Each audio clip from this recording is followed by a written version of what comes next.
Hello అండి, welcome to Vasantha's channel. నమస్తే. ఈరోజు నేను చెప్పబోయే కథ నిత్య బ్రహ్మచారి. ఈ కథ నేను రమణులు చెప్పిన కథలు అనే బుక్లో చదివాను. రమణ మహర్షి పైకి కనిపించే ప్రవర్తనను బట్టి జ్ఞానిని అంచనా వేయరాదని హెచ్చరిస్తూ పరీక్షిత్ కథను ఇలా చెప్పారు. అది కురుక్షేత్ర సంగ్రామ భూమి. ఎక్కడ చూసినా పీనుగులు, ఎక్కడ చూసినా తెగిపడ్డ శరీరాలు, విరిగిన రథాలు, శస్త్రాలు, కవచాలు, తలపాగలు, నేలంతా తడిసిపోయింది రక్తంతో. ఆ స్థలానికి కొద్ది దూరంలో శిబిరాలున్నాయి. ఆ శిబిరాలని కాపలా కాస్తూ కొంతమంది సైనికులు ఉన్నారు. అది అర్ధరాత్రి సమయం. కాగడాల వెలుగు కొంతవరకే వస్తుంది. ఇంతలో ఒక వ్యక్తి కత్తితో ఉప పాండవులు నిద్రిస్తున్న శిబిరంలోకి వెళ్ళాడు. అప్పుడు ఉప పాండవులు చాలా గాఢ నిద్రలో ఉన్నారు. వారిని ఊచ కోత కోసి పారిపోయాడు. అది ఇంకెవరో కాదు, సహజమనితో మెరిసే అశ్వత్థామ, పైగా ఆచార్య ద్రోణుని తనయుడు. ఎంత దారుణం, అమానుషం, అధర్మం! సిగ్గు పని చేసి పారిపోయాడు.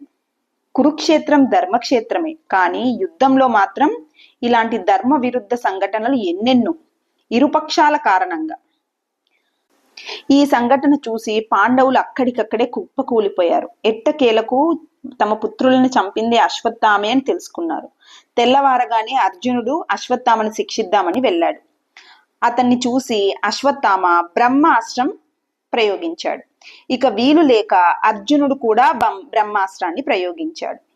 ఉభయాస్త్రాలు ఢీకొని గగ్గోలు సృష్టించాయి. లోకాలన్నీ కంపించి ప్రళయం వస్తుందేమో అన్నట్టుగా అయింది. లోకం హితువు కోసం వ్యాస భగవానుడు ఇరువురిని అస్త్రాలను ఉపసంహరించుకోమని కోరాడు.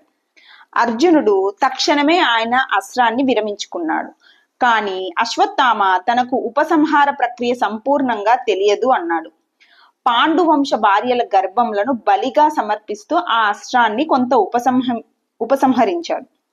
అప్పుడు శ్రీకృష్ణుడు కనీసం అభిమన్యుని భార్య ఉత్తర గర్భాన్నైనా కనికరించి విడిచిపెట్టమని అతన్ని బ్రతిమాలాడు. పాషాణ హృదయుడు కరగలేదు. అస్త్ర ప్రభావం వెంటనే ఉత్తర గర్భాన్ని ప్రవేశించింది. అయితే అక్కడ భగవానుని సుదర్శన చక్రం పిండానికి రక్షణగా ఉంది. అందువల్ల అది అక్కడే నిలబడిపోయింది.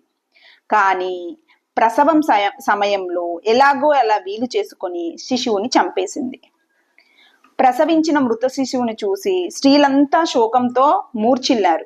కుంతి మొదలైన కొందరు పెద్దలు శ్రీకృష్ణుడి రాజసభకు వెళ్ళి మృత శిశువుని తెచ్చి చూపించి శిశువుని బ్రతికించి వంశాన్ని నిలబెట్టమని దీనాతి దీనంగా వేడుకున్నారు. అందరూ శ్రీకృష్ణుడు ఏమి చేయగలడా, ఏమి చేస్తాడా అని ఉత్కంఠతో వేచి చూస్తున్నారు సభలో. శ్రీకృష్ణుడు లేచి సభను ఉద్దేశించి, నిత్య బ్రహ్మచారి వచ్చి స్పృశిస్తే శిశువు పునర్జీవుడు అవుతాడు అని ప్రకటించారు. సభ స్తబ్దమైంది. అవివాహితులు, బ్రహ్మచర్యాన్ని అభ్యసించే యోగులు సభలో అనేకులున్నారు.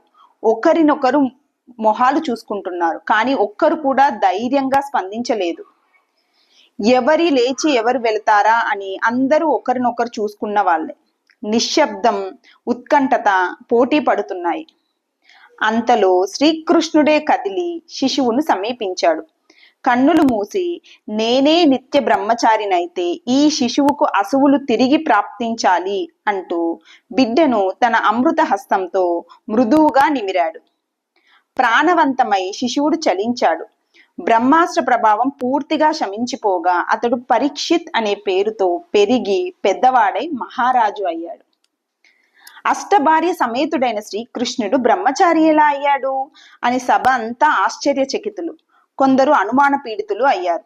సత్యం తెలిసిన విజ్ఞులు ఇలా చెప్పారు: ఋతుకాలంలో తప్ప ఇతర సమయాలలో భార్యతో కూడనివాడు బ్రహ్మచారియే. అహం కరోమి ఇతి భావన లేనివాడు ఏ పని చేసినా చేయనివాడు, చేయకున్నా చేసినవాడు అవుతాడు. సదా ఆత్మయందే రమించువాడు బ్రహ్మచారియే కాదు, సాక్షాత్ బ్రహ్మమే అయి ఉన్నాడు. ఇలా ఏ ప్రకారంగా చూసినా శ్రీకృష్ణమూర్తి నిత్య బ్రహ్మచారియే.